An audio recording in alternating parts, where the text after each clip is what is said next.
opa meni yo'qlab keling, yarim ko'nglim to'qlab keling. Sog'inganman ona mehrim,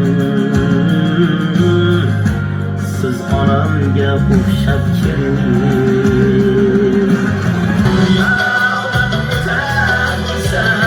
Yig'laydigan yo'llarni yo'qlab,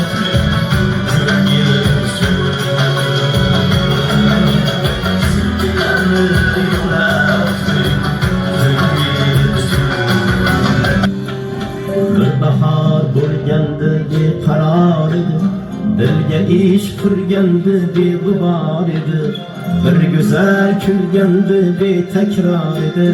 Bu olis 18 yoshimda edi.